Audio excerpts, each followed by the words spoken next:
حبايب قلبي تالتة اعدادي، عاملين ايه؟ يا رب تكونوا بخير. النهارده باذن الله يا ابطال بنحل مع بعض اسئله كتاب الامتحان، فيلا هات الكتاب والورقه والقلم بتوعك وكوبايه الشاي اللذيذه ويلا بينا نبدا.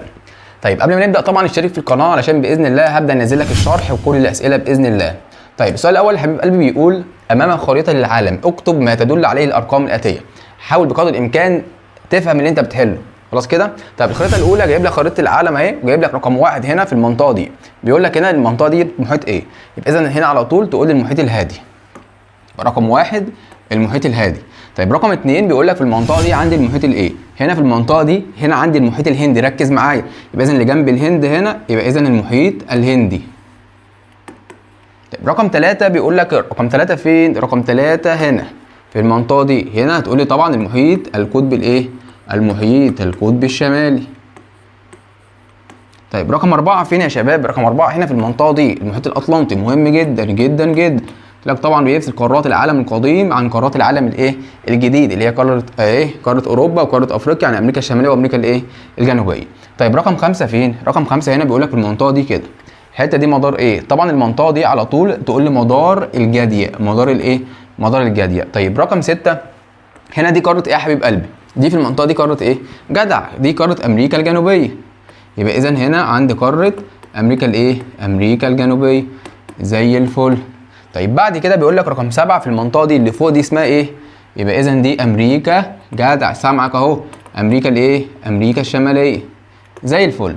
طيب رقم 8 هنا يا حبيب قلبي، رقم 8 هنا قاره ايه؟ هنا قاره استراليا.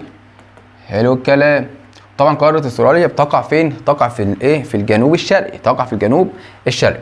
طيب رقم كده بعد كده بيقول لك رقم كام؟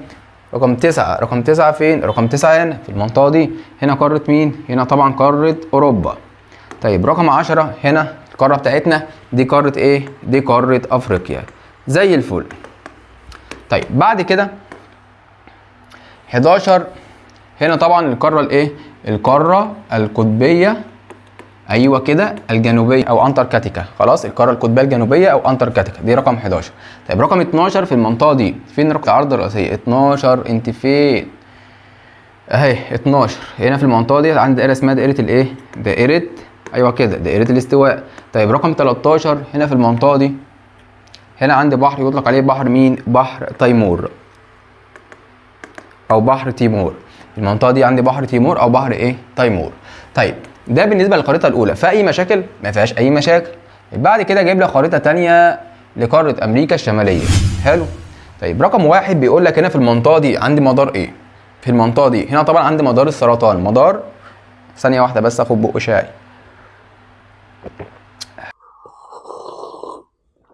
الحياه من غير شاي دي مش حياه والله. طيب هنا في المنطقه دي عندي مدار الايه؟ هنا عندي مدار السرطان. طيب رقم 2 في المنطقه دي فين؟ رقم 2 هنا في المنطقه دي. هنا عندي طبعا المحيط القطبي الايه؟ لسه قايلينه فوق. ايوه كده ركز معايا، هنا المحيط القطبي الايه؟ القطب الشمالي. طيب رقم 3 في المنطقه دي هنا عندي طبعا المحيط الايه؟ المحيط الهادي. طيب رقم 4 في المنطقه دي المحيط الايه؟ هنا المحيط الاطلنطي، المحيط الاطلنطي. طيب رقم 5 في المنطقه دي مضيق يطلق عليه مضيق مين؟ مضيق بيرنينج او مضيق بيرنج. طيب رقم 6 رقم 6 هنا في المنطقه دي قاره مين؟ هنا طبعا قاره اسيا بالظبط كده. طيب رقم 7 هنا ممر ملاحي. هنا عندي قناه اسمها قناه ايه؟ جدع، ايوه كده، قناه بنما. عايزين نذاكر، نذاكر.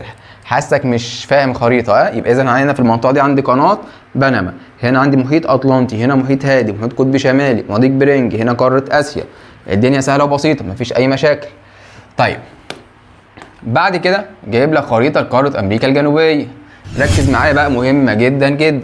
طيب رقم 1 في المنطقه دي يا شباب هنا عندي دائره اسمها دائره الايه؟ طبعا رقم 1 دائره الاستواء.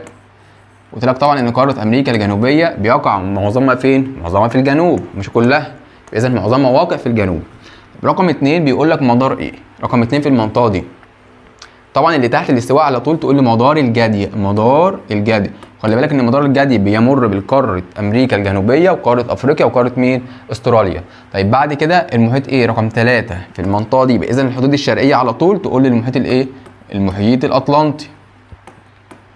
طيب الناحيه الثانيه بقى هنا في المنطقه دي عند المحيط، يبقى اذا هنا عند المحيط الهادي اللي هي الحدود الغربيه للامريكتين. طب رقم 5 في المنطقه دي في الشمال هنا عند البحر الايه؟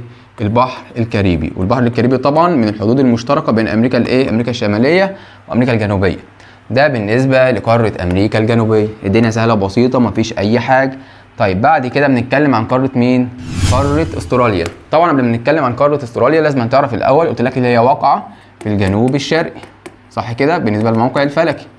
طيب هنا بيقول لك في المنطقه دي هنا عندي دائره عرض، دائره عرض رئيسيه. ما تقوليش دائره الاستواء، لا يا حبيبي، هي كده كده اصلا كلها واقعه في الجنوب، خلاص كده. يبقى اذا اللي بيمر في المنطقه دي او بقاره استراليا تقول لي على طول هو مدار، ايوه كده، مدار الجدي. حاول تفهم. يبقى اذا مدار الايه؟ مدار الجدي. طيب رقم 2 في المنطقه دي اللي هو في الحدود الشرقيه هتقول لي المحيط الهادي. يبقى اذا رقم 2 في الشرق المحيط الهادي. طيب رقم 3 هنا في الجنوب، طبعا في الجنوب والغرب الاثنين عندي المحيط الهندي. طيب رقم 4 هنا في المنطقه دي بحر ارافورا. طبعا البحر ارافورا اللي بيفصل قاره مين؟ قاره استراليا عن قاره اسيا، يعني بيفصل قارات العالم القديم عن قارات العالم الايه؟ الجديد. ده بالنسبه للايه؟ بالنسبه لقاره استراليا. وطبعا قاره استراليا تعتبر من اصغر قارات العالم، ودي احدى قارات العالم الايه؟ الجديد. طيب بعد كده يا شباب بيقول لك بقى اختر الاجابه الصحيحه. ركز معايا بالله عليك، ركز معايا وما تسرحش الفيديو عشان انا فاهمك. هتقول لي بقى اكس 2 ومش عارف ايه الكلام ده، لا، حاول تهدي الفيديو وتركز معايا في كل كلمه انا بقولها. طيب بعد كده بيقول لك تحتل قاره امريكا الشماليه المرتبه الثالثه عالميا من حيث المساحه بعد قارتي مين؟ طبعا قلت لك القاره رقم 1 هي قاره مين؟ قاره اسيا. طب رقم 2 هي قاره مين؟ قاره افريقيا. اذا ده الاختيار الصحيح. بعد كده بيقول لك تعتبر خامس قارات العالم من حيث المساحه. ركز معايا ولا يقول لك خامس قارات العالم من حيث الايه؟ المساحه. تعال ناخدها بالترتيب. اول حاجه قاره مين؟ اول حاجه قاره اسيا، بعد كده قاره افريقيا، ايوه كده، ايه الحلاوه دي؟ بعد كده امريكا الشماليه، بعد كده امريكا الجنوبيه، حلو الكلام. بعد كده القاره القطبيه الجنوبيه، حلو كده. بعد كده قاره مين؟ قاره اوروبا. طيب بعد كده قاره مين؟ قاره استراليا. ديت من حيث الايه؟ من حيث المساحه. وعايز الخامسه، يبقى اذا الخامسه هي القاره القطبيه الجنوبيه اللي هي اسمها ايه؟ انتاركتيكا. خلاص كده؟ يبقى ده بالنسبه للسؤال الثاني. بعد كده بيقول لك احدى قارات العالم الجديد وتقع في النصف الغربي. يبقى اذا هي في الكامل واقع في الغرب ولا في الشرق؟ لا، تقول لي في الغرب. حلو، يبقى اذا اللي واقع في الغرب هي قاره امريكا الشماليه وامريكا الجنوبيه. جايب لك هنا قاره واحده منهم اللي هي قاره امريكا الايه؟ امريكا الشماليه. بعد كده بيقول لك بيحد قارتي امريكا الشماليه وامريكا الجنوبيه من جهه الغرب. ركز معايا، في فرق بين الغرب والشرق، ركز معايا. يبقى اذا من جهه الغرب على طول تقول المحيط الايه؟ المحيط الهادي. لكن لو قال لك من جهه الشرق يبقى اذا المحيط الاطلنطي. في فرق بين الاثنين مهمين جدا. طب بعد كده بيقول لك يفصل المحيط الاطلنطي قارتي امريكا الشماليه وامريكا الجنوبيه اللي هم اصلا يعتبر قارات عالم جديد عن قاره ايه؟ قلت لك في الشرح اللي هي قاره اوروبا وقاره ايه؟ وقاره افريقيا. كده بيقول لك بيحد قاره استراليا من جهه الجنوب والغرب. لسه قايلينها حالا، قلت لك عندي المحيط الايه؟ ايوه كده، المحيط الايه؟ المحيط الهندي، حلو الكلام. طب بعد كده بيقول لك اكتسبت قاره امريكا الشماليه واهميه استراتيجيه نتيجه ايه؟ طبعا لازم يبقى فيه عند ممر ملاحي اللي هي قناه يطلق عليها قناه مين؟ قناه بنما. دي موجوده في جنوب امريكا الايه؟ امريكا الشماليه. بيقول لك السبب الرئيسي الذي جعل قارات العالم الجديد مركزا لالتقاء الثقافات الاوروبيه والافريقيه والاسيويه. حلو، يعني عندنا ثقافه من قاره افريقيا وقاره اسيا وقاره اوروبا في الايه؟ في قارات العالم الجديد اللي هم الامريكتين. ايه السبب الرئيسي؟ السبب الرئيسي ان في عندي هجرات كتير، في ناس كتير بتيجي من قارات العالم القديم لقارات العالم الايه؟ الجديد. يبقى اذا السبب الرئيسي هي كثره الايه؟ الهجرات السكانيه اليها. يعني لو ما فيش هجرات مش هيبقى في تنوع في الثقافات، يبقى اذا الاهميه الحضاريه هتقل. يبقى اذا الاهميه الحضاريه بتاعه قارات العالم الجديد اللي هم الامريكتين هتبدا تقل. لكن في عندي هجرات كتير، يبقى اذا الاهميه الحضاريه هتبدا تزيد لوجود تنوع في الثقافات. ده بالنسبه لاختر. يعد الموقع الجغرافي وتنوع مظاهر السطح من العوامل الاساسيه التي اثرت في خصائص قارات العالم الجديد. طبعا اجابه صحيحه 100%. بعد كده بيقول لك تعتبر امريكا الشماليه اكبر قارات العالم الجديد من حيث المساحه. صح طبعا، مفيش اي اختلاف. واحد يقول لي يا مستر هي الثالثه، هي الثالثه حبيب قلبي على مستوى العالم كله، لكن هي الاولى على مستوى قارات العالم الايه؟ الجديد. يعني لو شال لك كده قارات العالم الجديد وحط قارات العالم فقط، يعني شال الجديد كده، يبقى اذا الاجابه هتبقى غلط. يبقى لازم تميز هو عايز قارات العالم كلها ولا قارات العالم الجديد؟ اذا لو قارات العالم الجديد هتقولي طبعا الاجابه صحيحه 100%، لكن لو قارات العالم لا واحد هي قاره ايه؟ هي القاره الاسيويه، بعد كده افريقيا، بعد كده امريكا الشماليه. تعتبر امريكا الجنوبيه رابع قارات العالم من حيث المساحه؟ طبعا صح.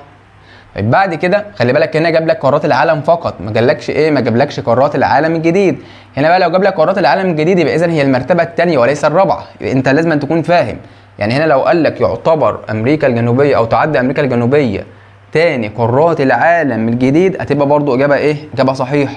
طب رابع قارات العالم، اجابه صحيحه. لكن لو قال لك رابع قارات العالم الجديد، اجابه غلط طبعا. يبقى لازم تميز، لازم تكون فاهم كويس جدا. تقع قارة أمريكا الجنوبية في النصف الشرقي من الكرة الأرضية؟ لا طبعا، أنا قلت إن أمريكا الجنوبية موجودة فين يا شباب؟ قلت موجود في الغرب، يبقى إذا موجودة في النصف الإيه؟ الغربي. طيب بعد كده بيقول لك تقع جميع أراضي أمريكا الجنوبية في النصف الشمالي من الكرة الأرضية؟ لا طبعا، أمريكا الجنوبية معظمها أصلا واقع في جنوب دائرة الاستواء. خلاص، يبقى إذا هنا كلمة جميع غلط، هو بعض. خلاص كده، يبقى إذا الإجابة هنا هتبقى إيه؟ هتبقى غلط. طيب بعد كده يعد البحر الكاريبي حدا مشتركا بين الامريكتين؟ اجابه صحيحه 100%. لان لو قلت لك هنا عندي على سبيل المثال فوق هنا عندي امريكا الايه؟ امريكا الشماليه في المنطقه دي كده، حلو، هنا عندي امريكا الايه؟ امريكا الجنوبيه. ركز معايا، البحر الكاريبي في المنطقه دي كده، يبقى اذا البحر الكاريبي هو يعتبر واقع فين؟ في شمال امريكا الجنوبيه، حلو، لكن بالنسبه لقاره امريكا الشماليه في جنوبها، يبقى اذا يعتبر حد ايه؟ حد مشترك. ويحد قاره استراليا من الشمال المحيط الهندي؟ لا غلط طبعا. قلت طبعا من الايه؟ من الشمال. الشمال عندي بحر ارافورا وبحر تيمور، حلو، لكن لما اقول لك من المحيط الهندي موجود فين؟ المحيط الهندي تقول لي ممكن موجود في الغرب. وايه تاني؟ تقول لي موجود في الجنوب. بعد كده تمتلك الامريكتين مساحات كبيره من الاراضي الزراعيه؟ اجابه صحيحه. طيب بعد كده توجد كميات قليله من مصادر الطاقه الاحفوريه في الامريكتين؟ لا طبعا، عندي هنا كميات ايه؟ كميات كبيره. خلي بالك هو عايز التصويب، فركز معايا في الحته دي. يعني هنا بتقول غلط ليه مع التصويب. بعد كده بيقول لك ظهرت عديد من الحضارات القديمه في قارات العالم الجديد؟ في عندي حضارات في قارات العالم الجديد، صح ولا غلط؟ طبعا اجابه صحيح، طبعا زي حضاره المايا وحضاره الايه؟ وحضاره الانكا. طيب بعد كده عايزك تشتغل معايا، انا شايفك هتلاقيني بديك على قفاك، ركز معايا. انا بيقول لك ايه؟ اصغر قارات العالم مساحه تتمثل في قاره ايه؟ هو انا عايز اصغر قارات العالم كلها، وخلي بالك سواء كلها او قارات العالم الجديد، هي كده كده اصغر قاره هي قاره مين؟ ايوه كده، قاره استراليا. طيب بعد كده يحد قاره امريكا الشماليه من جهه الشمال المحيط؟ طبعا امريكا الشماليه فوق على طول تقول المحيط القطبي الايه؟ المحيط القطبي الشمالي. بعد كده قال لك بيحد قارتي امريكا الشماليه وامريكا الجنوبيه من جهه الشرق، من جهه الشرق على طول، يبقى اذا عندي المحيط الايه؟ المحيط الاطلنطي. طيب يفصل المحيط الهادي الامريكتين عن قارتي النقط؟ ركز معايا، المحيط الهادي بيفصل امريكا الشماليه وامريكا الجنوبيه عن ايه؟ لسه قايلها لك. خلاص ركز معايا، هنا في المنطقه دي لو قلت لك على سبيل المثال هنا عندي الامريكتين، هنا في المنطقه دي عندي إيه؟ قاره ايه؟ وهنا المحيط الايه؟ الهادي، هنا امريكا الشماليه وامريكا الجنوبيه، هنا قاره اسيا وقاره مين؟ استراليا. يبقى اذا هتقول لي قاره اسيا دي رقم 1 وقاره مين؟ استراليا. طيب بعد كده بيقول لك ادى الموقع الفلكي للامريكتين الى تنوع ايه؟ طبعا خدناه، قلت لك تنوع النظم، ايوه كده، تنوع النظم الايه؟ البيئيه. اتكلم معايا يا ولد. بعد كده بيقول لك تمتلك قاره استراليا احتياطات كبيره من بعض المعادن زي ايه؟ قلت لك زي الحديد، ايوه كده، واليورانيوم. دي في قاره مين؟ في قاره استراليا. بعد كده بيقول لك من الحضارات القديمه التي ظهرت في قارات العالم الجديد؟ قلت لك طبعا عندي حضارات كتير. ايه بقى هي الحضارات اللي كانت موجوده عندي؟ قلت لك زي حضاره اسمها حضاره المايا، وعندي حضاره ثانيه اسمها ايه؟ حضاره الانكا. يبقى اذا زي حضاره المايا اهو، وعندي حضاره اسمها حضاره الايه؟ الانكا. دي طبعا موجوده في امريكا الجنوبيه، ودي موجوده في امريكا الايه؟ امريكا الشماليه. طيب كده يا شباب السؤال رقم 5 بيقول لك صوب ما تحته خط. بيقول لك رقم 1 تشمل قارات العالم الجديد انتاركتيكا والامريكتين وقاره مين؟ وقاره اسيا؟ لا طبعا، قاره اسيا احنا عارفين ليها من قارات العالم الايه؟ من قارات العالم القديم. يبقى اذا هنا الادق اجابه هتبقى قاره مين؟ قاره استراليا، دي اول حاجه. طيب بعد كده بيقول لك تتشابه قارتي استراليا، ركز معايا، وامريكا الجنوبيه في الحدين الشرقي والغربي؟ لا طبعا، هي قاره امريكا الجنوبيه واللي جنبها على طول هي قاره امريكا الايه؟ امريكا، ايوه كده، امريكا الايه؟ امريكا الشماليه. يبقى اذا امريكا الجنوبيه وامريكا الايه؟ الشماليه. طب بعد كده بيقول لك يحد قاره استراليا شرقا، ركز معايا، شرقا قلت لك عند المحيط الايه؟ المحيط الهادي. خلاص كده؟ يبقى اذا لو قلت لك شرق استراليا ايه؟ تقول لي المحيط الهادي، لكن في الغرب والجنوب المحيط الهندي، ركز لانها مهمه جدا جدا. بعد كده بيقول لك ايه؟ اكتب ما تشير اليه كل عباره مما ياتي. طيب اول حاجه بيقول لك ايه يا شباب؟ إحدى قارات العالم الجديد وتقع في أقصى جنوب الكرة الأرضية. وأقصى الجنوب على طول القارة اللي تحت اسمها من اسمها كده، اسمها القارة الإيه؟ القارة القطبية الجنوبية. القارة القطبية الإيه؟ الجنوبية. طب بعد كده بيقول لك قارة تقع في الركن الجنوبي الشرقي من الكرة الأرضية. على طول قارة مين؟ أيوه كده، قارة مين؟ أستراليا. طيب بعد كده بيقول لك ممر ملاحي ساعد على اختصار المسافات التي تقطعها السفن بين المحيطين الاطلنطي والايه؟ والهادي. طبعا على طول قناه مين؟ قناه بنما. قناه بنما ده لو قال لك ايه؟ لو قال لك اهم الممرات المائيه الموجوده في جنوب امريكا الايه؟ امريكا الشماليه.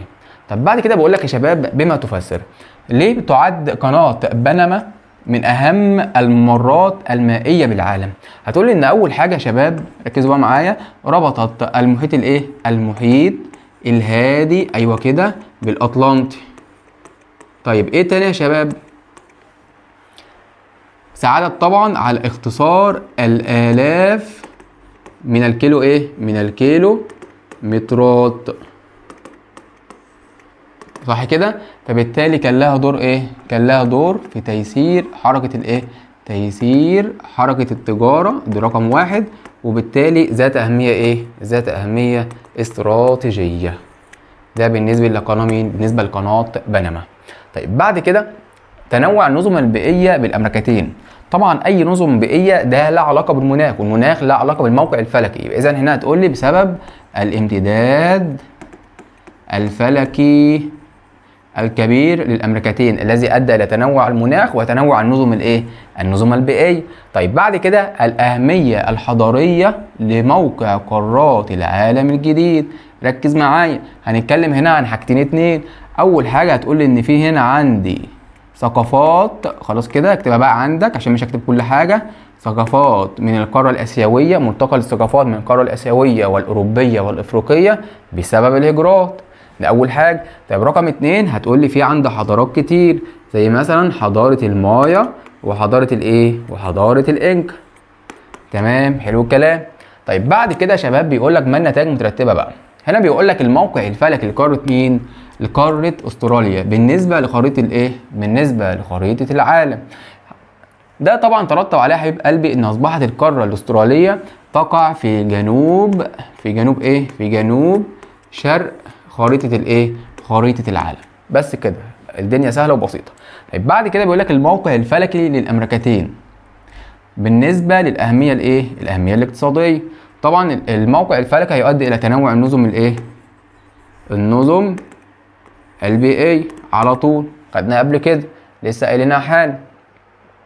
طيب بعد كده كثرة الهجرات. طبعا هنا لما اجي اتكلم عن الامريكتين فطبعا اراضي زراعيه كتير، فيها نظم بيئيه، خلاص كده، فيها اللهم صل على سيدنا محمد بعض المخزون الاستراتيجي من الطاقه من الطاقه الحفريه. بس هنا بيتكلم عن الموقع الفلكي، ما دام موقع فلكي يبقى اذا احنا هنتكلم عن النظم الايه؟ النظم البيئيه. طب بعد كده بيقول لك كثرة الهجرات لقارات العالم الجديد. ما النتائج بقى؟ عندي هجرات كتير. طب الهجرات كتير ديت ادت الى ايه؟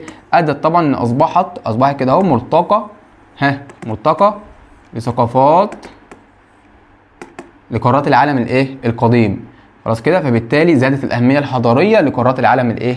الجديد. يبقى اذا ملتقى للثقافات، الثقافات دي جايه منين؟ هتقول لي من قارات العالم القديم، سواء قاره مين؟ سواء قاره اسيا او قاره اوروبا، خلاص كده، او قاره مين؟ او قاره افريقيا. يبقى ملتقى للثقافات قاره اسيا او قاره اوروبا او قاره افريقيا بسبب الهجرات، ده اول حاجه، خلاص كده. فبالتالي ادى ذلك الى زياده الاهميه الحضاريه لقارات العالم الايه؟ لقارات العالم الجديد. وما تنساش طبعا ان عندي بعض الحضارات المهمه زي حضاره المايا وحضاره الايه؟ الانكا، بس هنا بيتكلم فقط عن الهجرات. يبقى اذا هجرات، يبقى اذا تنوع الايه؟ تنوع الثقافات، او اصبحت ملتقى للثقافات. هنا بقى يا شباب بيقول لك ايه؟ بيقول لك دلل على صحه كل عباره من العبارات الاتيه. اول حاجه بيقول لك ايه؟ تتشابه قارتي امريكا الشماليه وامريكا الجنوبيه في بعض الحدود. طبعا في عندنا طبعا تشابه. هتقول ان اول حاجه بنتكلم عن الحدود الايه؟ الحدود الشرقيه. طبعا الحدود الشرقيه لما اجي اتكلم عليها تقول لي على طول عند المحيط الايه؟ المحيط الاطلنطي. يبقى اذا يحد كل من امريكا الشماليه وامريكا الجنوبيه في الحدود الشرقيه المحيط الايه؟ الاطلنطي. طب رقم 2 بنتكلم عن الحدود الايه؟ الحدود الغربيه عند المحيط الايه؟ المحيط الهادي. ده بالنسبه للنقطه الاولى. طب بعد كده بيقول لك ليه تعتبر قاره استراليا جزيره كبيره؟ ليه تعتبر جزيره؟ طبعا عندي قاعده كده يا شباب، الجزيره بعرفها ازاي؟ هتقول لي هي مساحه من اليابس محاطه من المياه من جميع الاتجاهات. خلاص كده؟ يبقى اذا هتقول لي استراليا ليه جزيره؟ هتقول لي لانها محاطه بالمياه من جميع الاتجاهات، وتبدا تتكلم عن الموقع الجغرافي. هتقول لي كده لانها اهو محاطه من المياه، خلاص كده، من جميع الاتجاهات او الجهات ايا كان. خلاص، تعالى بقى نحل ده هنا كده عشان ايه الناس اللي مش عارفه. هتقول لي فوق عندنا بحر ارافورا في قاره استراليا زائد بحر تيمور او بحر تيمور، دي اول حاجه. طيب عندي في الغرب وفي الجنوب عندي المحيط الهندي. طب عندي في الشرق عندي المحيط الايه؟ المحيط الهادي. طيب بعد كده يا شباب بيقول لك لموقع قاره امريكا الشماليه اهميه استراتيجيه. طبعا هتقول لي في اهميه استراتيجيه كبيره. هتقول لي ليه؟ لا، هتقول لي ان رقم واحد عندنا قناه اسمها قناه ايه؟ بنما، بتصل بين المحيط الايه؟ المحيط الهادي والمحيط الاطلنطي، دي اول حاجه. فبالتالي وفرت الالاف من الكيلومترات. طب ايه تاني؟ عندي مضيق اسمه مضيق ايه؟ مضيق بيرنج. خلاص، بعد كده بقى بيقول لك لموقع قارات العالم الجديد اهميه اقتصاديه. طبعا عندنا اهميه اقتصاديه كتير جدا. هتقول ان اول حاجه عندنا ان الامتداد الفلكي للامريكتين ادى الى تنوع النظم البيئيه. اكتب بقى عندك. طب رقم 2 هتقول لي ان في عندي اهميه ايه؟ اهميه او ذات اهميه في الطاقه الحفريه. في عندي مخزون كبير من الطاقه الحفريه زائد وجود بعض المعادن فين؟ في استراليا زي الحديد واليورانيوم. ايه تاني؟ هتقول ان الامريكتين فيهم اراضي زراعيه، دي يطلق عليها الاهميه الايه؟ الاقتصاديه. اذا رقم واحد كده اهو بنتكلم عن تنوع النظم البيئيه. خلاص كده. طيب رقم 2 بنتكلم الامريكتين فيهم اراضي ايه؟ اراضي زراعيه. طيب رقم 3 هنقول ان برضو قارات العالم الجديد فيها طاقه حفريه. طب ايه تاني؟ هنتكلم عن بعض المعادن في قاره مين؟ استراليا زي الحديد والايه؟ واليورانيوم. دي بالنسبه للاهميه الاقتصاديه. بعد كده بقول لك ظهرت في الامريكتين بعض الحضارات القديمه. اتكلمنا عليهم يا شباب كذا مره. مين يقولهم بقى؟ قلت لك زي حضاره الايه؟ حضاره المايا وحضاره الايه؟ الانكا. المايا طبعا موجوده في امريكا الشماليه والانكا موجوده في امريكا الايه؟ الجنوبيه. علاقه بين قناه بنما والتجاره بقارات العالم الجديد. السؤال ده مهم جدا جدا. هتقولي طبعا ان قناه بنما كده اهو، هتقول لي ربطت المحيط الايه؟ المحيط الهادي بالمحيط، ايوه كده، المحيط الاطلنطي. خلاص، فبالتالي تم ايه؟ تم تيسير خلاص التجاره بقارات العالم الايه؟ الجديد. ليه؟ لانها طبعا وفرت الالاف من الكيلومترات. خلاص، اذا قناه بنما تقول لي وصلت المحيط الهادي بالمحيط الاطلنطي، بالتالي وفرت الاف الكيلومترات.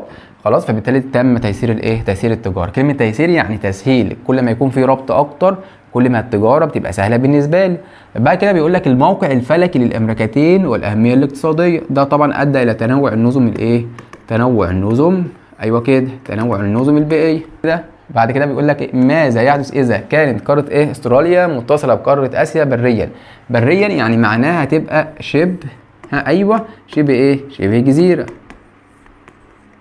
خلاص كده. طيب بعد كده بيقول لك لم يهاجر بعض سكان قارات العالم القديم الى قارات العالم الجديد. طبعا اذا اصبحت قارات العالم الجديد او تقل الاهميه الايه؟ الاهميه الحضاريه، الاهميه الحضاريه للايه؟ للامريكتين او قارات العالم الجديد هتبدا ايه؟ هتبدا تقل. هتقل ليه؟ هتقل طبعا لان الايه؟ الثقافات، مش هيبقى في تنوع في الثقافات. يبقى اذا لم يوجد اهو، لا يوجد كده اهو، لا يوجد تنوع فين؟ في الثقافات. خلاص، ركز معايا. لما يوجد تنوع في الثقافات فبالتالي بتقل الاهميه الايه؟ الحضاريه. طيب بعد كده طبعا بنتكلم عن امريكا الشماليه وقاره مين؟ استراليا، من حيث الموقع الايه؟ الجغرافي. دي سهله وبسيطه ما فيهاش اي مشاكل وقلناها كتير. من حيث الايه؟ الموقع الجغرافي سهله. خلاص. بعد كده ترتيبهم بين قارات العالم من حيث الايه؟ من حيث المساحه. دي طبعا قلت لك المرتبه رقم كام؟ الثالثه. وديت المرتبه رقم كام؟ رقم 7. بقول لك بين قارات العالم. الموقع طبعا الجغرافي قلت لك هنا عندي من الشمال المحيط القطبي الشمالي، من الشرق المحيط الاطلنطي، من الغرب المحيط الهادي، عندي من الجنوب عندي الايه؟ خليج المكسيك والبحر الكاريبي. خلاص. من الجنوب للجنوب الشرقي البحر الايه؟ البحر الكاريبي. استراليا طبعا قلت لك فوق من الشمال عندي البحر ارافورا وبحر تيمور، من الغرب والجنوب المحيط الهندي، من الشرق عندي المحيط الهادي. ده بالنسبه لايه؟ بالنسبه للقاره. طيب بعد كده بقى بيقول لك اسئله التميز، يعني فيها فكره شويه. تعالوا نشوف الكلام بيقول ايه. اول حاجه بيقول لك تشرف جميع قارات العالم الجديده المأهوله بالسكان على المحيط نقط. يعني هنا بيقول لك جميع قارات العالم الجديد المأهوله بالسكان على المحيط نقط. ركز بقى معايا لانها مهمه جدا جدا. بيقول لك قارات العالم الايه؟ الجديد. يعني كل قارات العالم الجديد بتطل على محيط واحد. حلو. طبعا هيبقى المحيط الايه؟ المحيط الهادي. المحيط الهادي. طب واحد يقول لي انا مش فاهم، تعالى افهمك يا باشا. بص يا سيدي، ركز معايا كده. لو بصيت كده دي خريطه العالم. حلو. قارات العالم الجديد اصلا قلت لك هي امريكا الشماليه وامريكا الجنوبيه، صح كده؟ وهنا في المنطقه دي عندي القاره القطبيه الايه؟ الجنوبيه، وقاره مين؟ استراليا. هو هنا بيقول لك المأهوله بالسكان. المأهوله بالسكان يبقى اذا انا عايز قاره امريكا الشماليه وامريكا الجنوبيه وقاره مين؟ استراليا. الثلاثه دول بيشرفوا على المحيط ايه؟ طبعا المحيط المشترك هو المحيط الهادي. هنا المحيط الهادي اهو من جهه الغرب، وهنا المحيط الهادي بالنسبه لقاره مين؟ استراليا من جهه الشرق. يبقى اذا اول اختيار بالنسبه لي يا شباب هيبقى المحيط الايه؟ المحيط الهادي. طيب بعد كده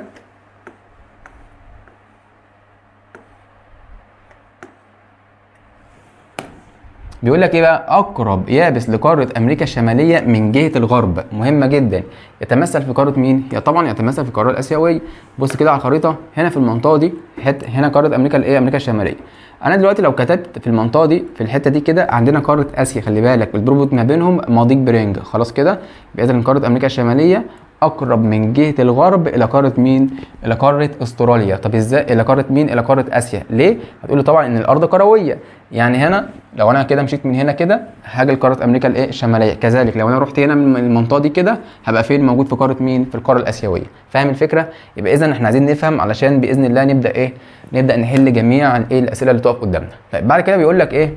اي مما يلي يمثل منطقه التقاء، ركز معايا، بين قارات العالم الجديد والقديم. حلو. طبعا هيبقى مضيق مين؟ مضيق بيرنينج. ده بالنسبه للايه؟ بالنسبه لنقطه الالتقاء بين العالم القديم والعالم الايه؟ الجديد. بعد كده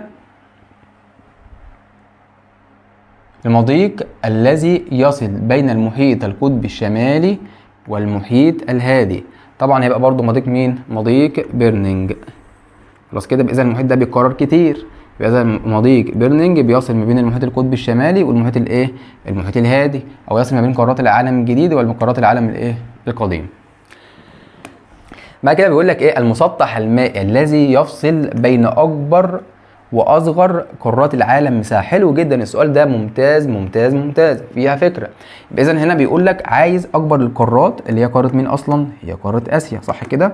طب اصغر القارات اللي هي قاره مين؟ ايوه كده، هي قاره استراليا. طب ايه بقى المسطح المائي اللي بيفصل ما بينهم؟ قلت لك طبعا هو بحر ارافورا. بص كده الخريطه يا حبيب قلبي في المنطقه دي كده. حلو. هنا قاره مين؟ هنا القاره الاسيويه، دي اكبر القارات. طب اصغر القاره هي قاره مين؟ استراليا. اللي بيفصل ما بينهم هو بحر ارافورا. بحر ارافورا.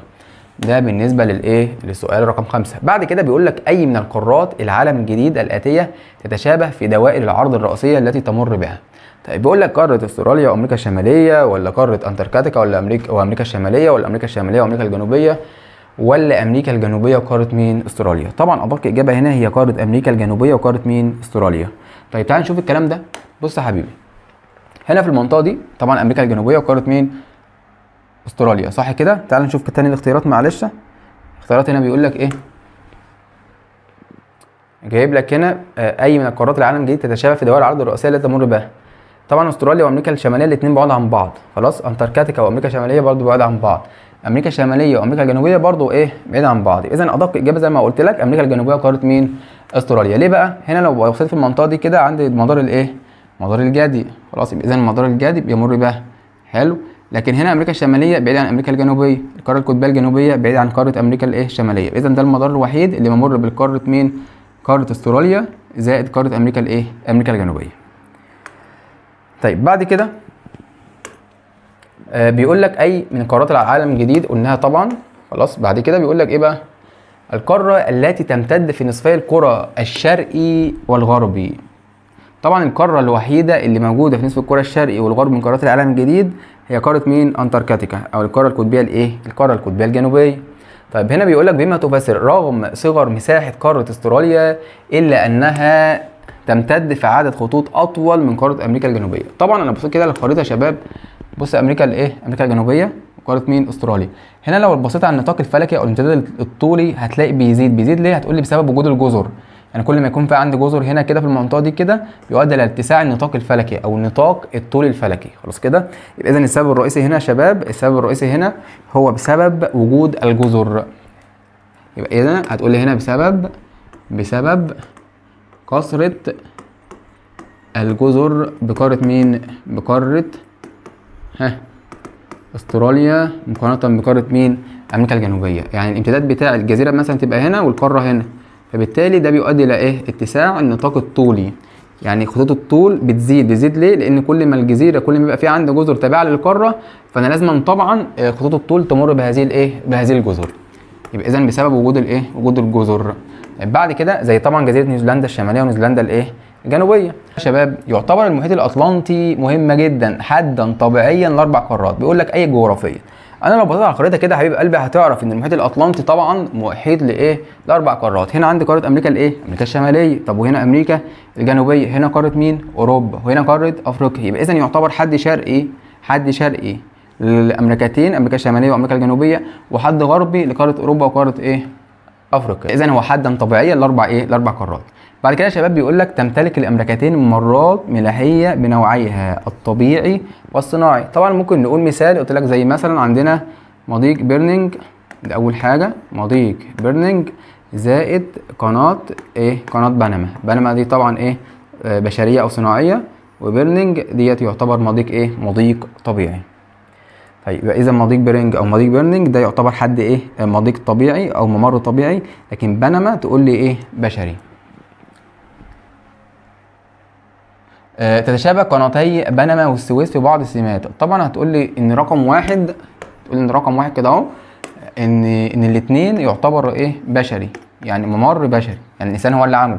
طيب رقم اتنين توفير الالاف من الكيلو ايه؟ توفير الاف من الكيلو مترات. خلاص كده؟ طيب ايه تاني؟ بيسهل حركه الايه؟ بيسهل حركه التجاره. ايه تاني؟ هتقول لي ذات اهميه استراتيجيه. ده بالنسبه للتشابه بين الاثنين. طيب بعد كده بقول لك تتميز قاره امريكا الشماليه بسهوله اتصالها ببعض قارات العالم القديم وقارات العالم الايه؟ الجديد. طبعا سؤال حلو وجميل. هنا لما اجي اتكلم مثلا قارات العالم الجديد زي مثلا ايه؟ هتقول لي زي امريكا الجنوبيه، زي مثلا قناه بنما.